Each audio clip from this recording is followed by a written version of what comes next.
नमस्कार. #स्नेहल या यूट्यूब चॅनलवर तुमचं स्वागत आहे. आज मी तुम्हाला हिवाळ्यात बनवला जाणारा मेथीचे लाडू हा पदार्थ दाखवणार आहे. चला पाहूया मेथीचे लाडू कसे बनवायचे ते. आता एका गॅसवरती मी मोठी कढई तापत ठेवलेली आहे. त्या कढईमध्ये मी 4 टेबलस्पून तूप घालून घेते आणि त्या तुपामध्ये आपल्याला डिंक भाजून घ्यायचं आहे. डिंक हा थोडा थोडा करून भाजून घ्यायचा आहे. व्यवस्थित लालसर होईपर्यंत भाजायचं आहे. तर मी 4 टेबलस्पून तुपामध्ये 4 टेबलस्पून डिंक घेतले आणि तो थोडा थोडा करून भाजून घेते.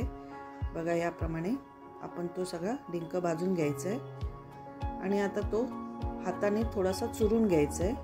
तो लगेच चुरला जातो.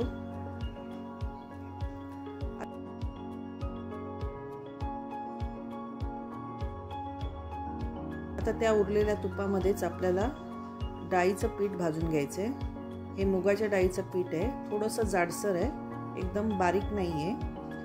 मंद गॅसवरती आपल्याला हे भाजून घ्यायचं आहे. थोडा स्लो आणि थोडा मीडियम करून हे पीठ भाजून घ्यायचं आहे. लालसर होईपर्यंत भाजायचं आहे आणि थोडं थोडं तूप घालायचं आहे.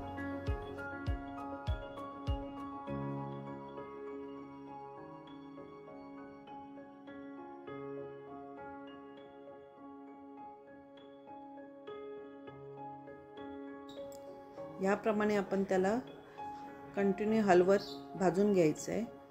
पिठाचा कलर लालसर होईपर्यंत आपल्याला भाजायचं आहे. बघा याप्रमाणे लालसर झाला पाहिजे.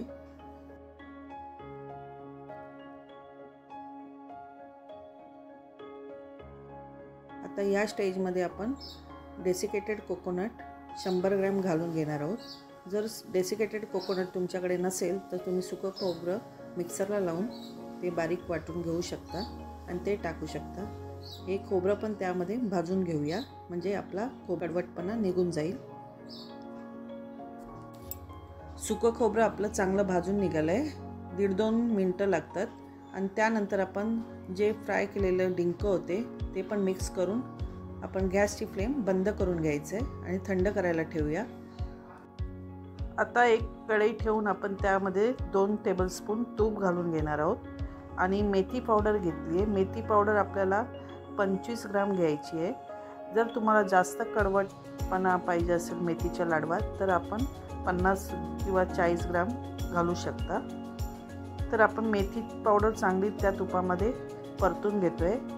ती व्यवस्थित भाजून घेतली तर आपल्या लाडवाला कडवटपणा येणार नाही, म्हणून आपण ती लाल होईपर्यंत चांगली भाजून घ्यायची. गॅसची फ्लेम स्लोच ठेवलेली आहे आणि मेथी भाजून आता कलर त्याचा लालसर यायला लागला आहे. आता आपण यामध्येच गूळ टाकणार आहोत. गूळ मी 300 ग्रॅम घेतलं आहे. आपलं डाळीचं पीठ 400 ग्रॅम होतं, त्यामुळे आपण 300 ग्रॅम गूळ घेतलेला आहे. तो आपण त्यात टाकून घेतला आहे. गूळ विरघळेपर्यंत आपल्याला गरम करायचं आहे. त्याचा पाक करायचा नाही आहे, फक्त विरघळायला पाहिजे. आता आपला गूळ विरघळत आला आहे. गुळाचा पाक विरघळत आला आहे. तर गुळाचा पाक कडक न होण्यासाठी मी 1 चमचा पाणी आधी घातलं होतं, जेणेकरून आपला पाक कडक होणार नाही. आता जे थंड केलेलं मिश्रण आहे ते आपण त्यात ओतून घेणार आहोत आणि त्या पाकामध्ये आपण खारीक पावडरही टाकणार आहोत. ती 150 ग्रॅम खारीक पावडर आहे. 1 मोठा बाऊल खारीक पावडर घेतलेली आहे. ती बाजारात तुम्हाला सहजपणे भेटू शकते.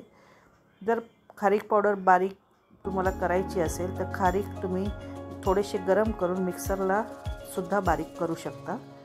याप्रमाणे ते मिश्रण सगळं आपण गुळामध्ये मिक्स करून घेतलेलं आहे आणि थोडंसं थंड झाल्यानंतर आपण लाडू वळून घेणार आहोत. मिश्रण चांगलं व्यवस्थित मिक्स करा आणि लाडू वळून घ्या. जास्त थंड झाल्यावर करू नका, नाहीतर वळले जाणार नाही.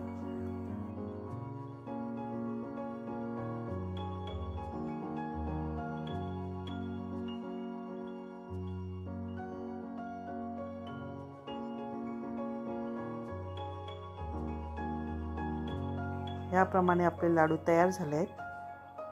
जर ही माझी रेसिपी तुम्हाला आवडली असेल तर प्लीज मला लाईक, शेअर, सबस्क्राईब करा. नमस्कार.